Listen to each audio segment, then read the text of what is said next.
Cinema industry వైపు వెళ్ళాలనుకుంటున్నారా? మీకు మేమున్నాం. వెంటనే కాల్ చేయండి.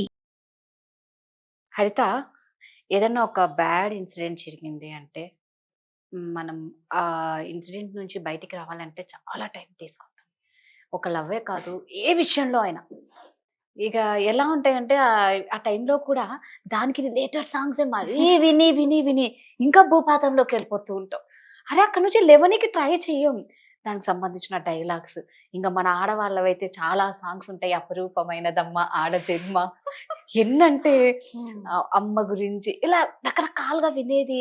నువ్వేమి చేసావు నేరం ఫస్ట్ పెట్టుకునే సాంగ్ అదే పెట్టుకుంటాం. ఎక్కి ఎక్కి ఎక్కి ఏడుస్తాం అనమాట. అది కరెక్ట్ కాదేమో, ఏదో ఏడవాలి కాసేపు మన హార్ట్ ఫ్రీ చేసుకొని మాత్రమే ఏడవాలి.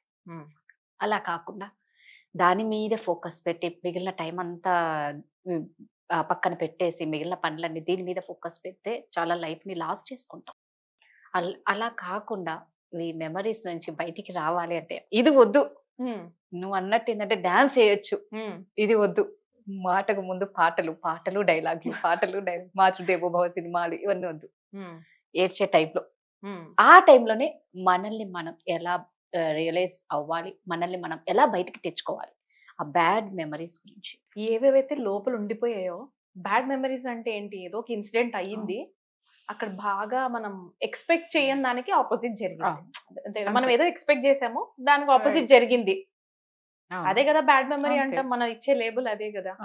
సో ఆ బ్యాడ్ మెమరీ అంటే మనం పెట్టుకున్న గుడ్ మెమరీస్ ఏంటి, సపోజ్ ఏదో ఒక పర్సన్ తోని ఏదో ఊహించుకున్నాం, అది అవ్వలేదు, దానికి ఆపోజిట్ జరిగింది, అది ఆ మెమరీస్ అన్ని కూడా బ్యాడ్ మెమరీస్ గా మారిపోయాయి. Yes or no? ఈ 5 ఏళ్ళు సపోజ్ కలిసి లవ్ లో ఎంజాయ్ చేశారు, లేదా మ్యారీడ్ లైఫ్ ఎంజాయ్ చేసాము, లేదా ఫ్రెండ్స్ తోని పర్సనల్ గా 5 years ఫుల్ ఎంజాయ్ చేసాం అనుకుందాం. 6th year కొట్లాట వచ్చింది, విడిపోయాం. ఇప్పుడున్న గుడ్ మెమరీస్ అన్నిటిని మనం ఏం చేస్తాం, 6th year లో బ్రేకప్ అయిపోగానే, వాళ్ళతో విడిపోగానే ఇవన్నీ బ్యాడ్ మెమరీస్ చేయడానికి ట్రై చేస్తాం. 100%. Actually they are not bad memories, they are very good memories. Let them be the good memories only. అర్థమైందా? Don't turn those stories into painful memories. మంచిగా ఉన్న హ్యాపీగా ఉన్న మైండ్ లో మెమరీస్ ని అలానే తోడ్పెట్టుకోండి. ఇప్పుడు ఎవరైనా మనిషి చనిపోయారు అనుకుందాం, సపోజ్ రాదా, వి లాస్ దట్ పర్సన్. నెక్స్ట్ వాళ్ళని మనం తెచ్చుకోవడానికి రెడీగా ఉండమా? వి విల్ కాంపెన్సేట్ చేసుకుంటాం కదా. Yes or no? మనం ఎలా ఉన్నా మన లోపల రిపేర్ సిస్టమ్ ఉంది, బ్రెయిన్ లో we have excellent repair system. మనమే వాడుకోం దాన్ని. కరెక్ట్. నువ్వు కాలు ఇరిగినా చెయ్యి ఇరిగినా మళ్ళీ నెక్స్ట్ వెంటనే కట్ అయినా నీకు ఒక వారం 10 రోజులతో ఎట్లా హీల్ అవుతుంది? అవర్ బ్రెయిన్ నోస్ ఇక్కడ దెబ్బ తగిలింది, now send everything to this unit, ఇక్కడ నేను బాగు చేసుకోవాలి అనేది. సేమ్ అలానే ఎమోషన్స్ కి కూడా ఉంటుంది. So start using those things.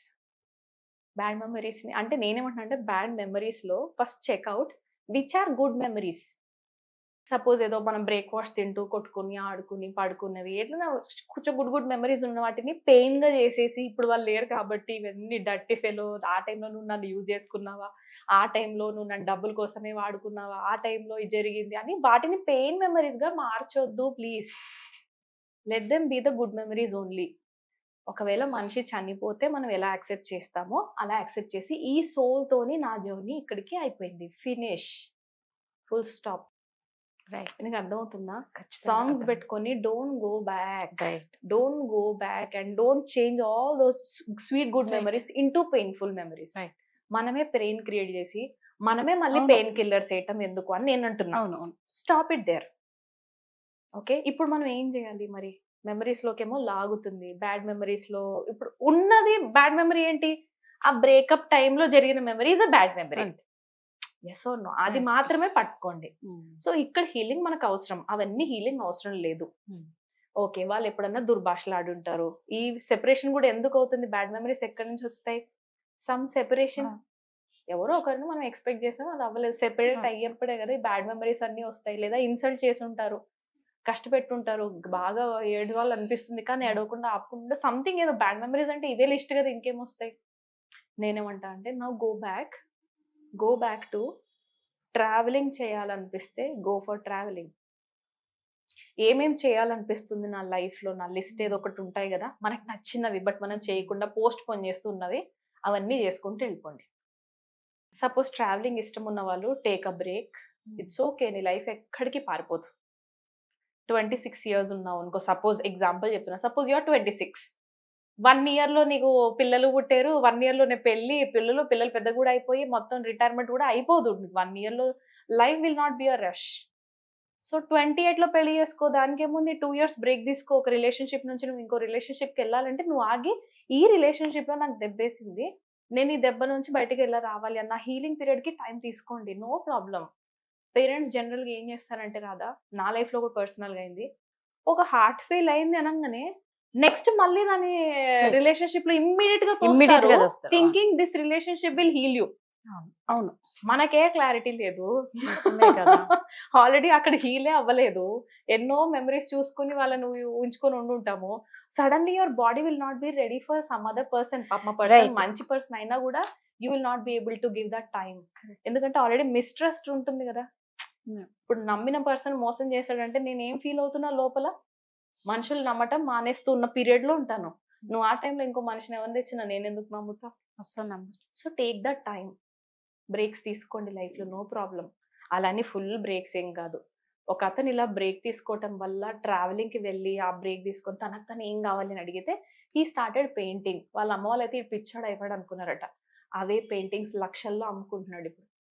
Yeah, he became a TEDx speaker also, motivational speaker అయ్యాడు. సో ఆ pain is a good pain. మనం ఆల్రెడీ ఒకసారి డిస్కస్ చేసాం, గుర్తుందా? Your heart has a very beautiful power in it. Heart is made for love. ఎక్కువ దెబ్బ మనకి ఎప్పుడు అనిపిస్తాయి బ్యాడ్ మెమరీస్ లో? Love breakup. ఖచ్చితంగా love breakups are the highest pain points. ఆ లవ్ బ్రేకప్స్ నుంచి బయటకు రావాలంటే దానికి నచ్చిందే చేయాలి, లేకపోతే హార్ట్ ఫెయిల్ అవుతుంది రాదా. Help your self. Bad memories లోకి ఎక్కువ నువ్వు స్పెండ్ చేస్తున్నావు అని అంటే, పెయిన్ మెమరీస్ లో ఎక్కువ ఉంటున్నావు అని అంటే నీ హార్ట్ కి తట్టుకోలేనంత పెయిన్ ఇస్తున్నావు. కెమికల్స్, కార్టిజోల్, అడ్రినాలిన్ అన్ని నీ హార్ట్ పైన పడుతుంటాయి. స్లోగా 30 years కే, 25 years కే, 35 years కే హార్ట్ అటాక్ వచ్చి. Don't give too much pain to your heart.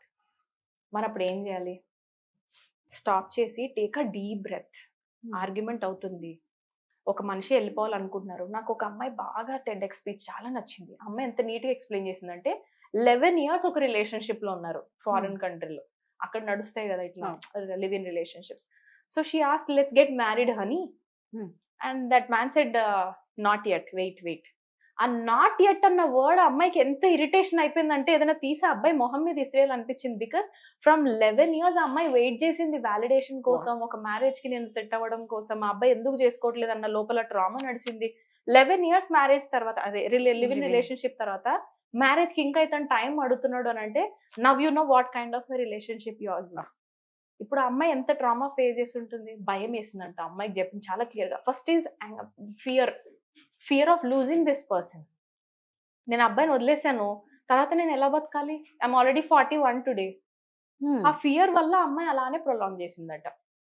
సరే ఫైనల్ గా కోపం వచ్చింది. నువ్వు నాట్ ఎట్ అంటుంటే ఈ అబ్బాయి పైన కోపం వచ్చింది. సో షీ కంటిన్యూడ్ అదే రిలేషన్షిప్, బట్ ట్రామా ఫేస్ చేస్తుంది. ఫైనల్ ఏం చేసిందంటే ఒక డెసిషన్ తీసుకొని వదిలేసింది. ఓకే, వదిలేసి సెపరేట్ వచ్చేసింది. అప్పుడు ఏమవుతుంది? గిల్టీ వచ్చింది. Maybe I have done a wrong thing in my life, wrong decision తీసుకున్నానా. కొన్ని రోజుల పాటు గిల్టీ వస్తుందంట. నేను చేయకుండా ఉండాల్సిందా, నేను ఆ స్టెప్ వేయటం వల్ల నేను లాస్ అయ్యానా. గిల్టీని హ్యాండిల్ చేయడం కూడా ఇది కొంచెం టఫ్ పీరియడ్. తను ఆ టైంలో ఏం చేసిందంటే, వేరే వాళ్ళు నా గురించి ఏమనుకుంటారో నాకు అనవసరం. Let go is a beautiful formula. Let go of people's expectations around you. Let go. పక్కన వాళ్ళు నీ నుంచి ఏమైనా ఎక్స్పెక్ట్ చేస్తున్నారా? ఆ గ్రీఫ్ పీరియడ్ లో, బ్యాడ్ మెమరీస్ నుంచి బయటకు వచ్చి ఆ బ్రేక్ పీరియడ్ లో let them go. Let the people complaints go. Let people think whatever they want to think. దేనికి నువ్వు వాలిడేషన్ కోసం ఆగి ప్రూవ్ చేసుకోవడం, ఎక్కడ నువ్వు ఆగి ఎవరు హెల్ప్ తీసుకోవద్దు. గో అనే హాలిడే, వెళ్ళిపోను. ఆ నేచర్ మధ్యలోకి వెళ్ళి. నీకు తెలుసా, జాపనీస్ సైంటిస్ట్స్ ప్రూవ్ చేశారు. కొంతమంది టీంని, బాగా డిప్రెషన్లో ఉన్న పీపుల్ టీమ్, అడవిలోకి పంపించక ముందు వాళ్ళ హార్మోన్స్ చెక్ చేశారు. వాళ్ళు ఒక 3 hours దాకా స్పెండ్ చేసి నేచర్లో, డార్క్ ఫారెస్ట్. 3 hours తర్వాత వాళ్ళ హార్మోన్స్ చెక్ చేశారు. It was magical. అడవిలో డీప్ సైన్స్ ఉంటుంది, ఆ డీప్ సైలెన్స్ ఉంటుంది. ఆ సైలెన్స్ మన బాడీకి కావాలి. ఆ నేచర్తో మనకు కనెక్షన్ ఇంపార్టెంట్. ఇన్ని మంచి వదులుకొని ఇక్కడ కూర్చొని నువ్వు 4-5 పాటలు పెట్టుకొని ఏడిస్తే, గుడ్ క్రై కూడా అంటారు. ఏడవద్దు అని నేను అనట్లేదు, when you have so much heavy in your heart, ఇంకా అదే పనిగా ఏడుస్తూ హెవీనెస్ కూర్చోవద్దు అని ఉంది కదా. అన్నప్పుడు ఏడవకు, టేక్ అ బ్రేక్, కాస్త. ఒక 5 Right. మినిట్స్ పోయి ఏడ్చేసే మళ్ళీ బయట రిలాక్స్ అయిపోవచ్చు. అవును. ఓకే, మళ్ళీ అది ఆపడానికి ట్రై చేయద్దు. ఎందుకంటే అది అబ్బాయిలకు proper. హార్ట్ అటాక్ వచ్చిన Yes. నంబర్ 1 రీజన్ కూడా ఇదే చెప్పారు. They forcibly stop their cry. Correct. That's a good cry. ఏడవటం తప్పేం కాదు, బట్ అలానే Hmm. ఏడవడమే సొల్యూషన్ అది కూడా కదా. కాదు. అవును. Okay, Hmm. So balance it. Yeah, ఇన్ని Yeah. మంచిగా ఉంటాయి రాదా. So let go is a beautiful formula. Let go everything. ఆ టైంలో బ్రేక్ తీసుకో, మనుషులు చేంజ్ చేసుకో, కొత్త ఫ్రెండ్స్ ని తీసుకో, నువ్వు బయటకు Right. వెళ్ళు, హాలిడే స్పెండ్ చేయి, పాటలు కొత్తగా విను, ఎంపవర్మెంట్ చేసుకో, ఎక్సర్సైజెస్ చేసుకో. ఇవన్నీ ఆప్షన్స్ ఉంటే కూర్చొని ఏడవడమే పనా? Right. మెమరీస్ ని బ్యాడ్ మెమరీస్ గా మార్చడమే పనా? దాని తర్వాత Right. నువ్వు చనిపోయిన తర్వాత కూడా నేను ఎప్పుడో చెప్పాను, ఈ అమ్మాయి ఇప్పుడు చేస్తే నాకేంటని కూడా అడుగుతారు. సేమ్ అబ్బాయి కూడా. అండ్ నేను ఈ మధ్య చూస్తే బాగా బాధ అనిపిస్తుంది రాదా. ఒక అబ్బాయి చనిపోయాడు, ఈ అమ్మాయిని పెళ్లి లవ్ చేసుకున్నారు ఇద్దరు, ఈ అమ్మాయి ఇంట్లో ఒప్పుకోలేదు, ఆ అబ్బాయి చచ్చిపోయాడు. ఆ అబ్బాయి చచ్చిపోయిన ట్రామాలో ఈ అమ్మాయి ఇంకో వారం 10 రోజులు చచ్చిపోయింది. నాకు అర్థం కాలేదు, ఆ అబ్బాయి చచ్చిపోతున్నాడు, వాళ్ళ ఇంట్లో వాళ్ళు ఏమయ్యారు. అదే కదా. సరే, ఆ అబ్బాయి చనిపోయిన తర్వాత ఈ అమ్మాయి పైన ప్రభావం ఉంటుందబ్బా, ఈ అమ్మాయినైనా కాపాడుకోండి. ఈ అమ్మాయి మరి చుట్టుపక్కల వాళ్ళు ఏమయ్యారు. Right. It's big science. It's Yeah, ఒక 1 first అవర్ లో నిజంగా డిస్కషన్ అయిపోదు. డైవర్షన్ అనేది చాలా important. Very divert important. Let go. Let go is the Right. Form. Let go. People's judgements, let them go. అంతే, కరెక్ట్. అదే. Yeah. Thank you Haritha. Yeah.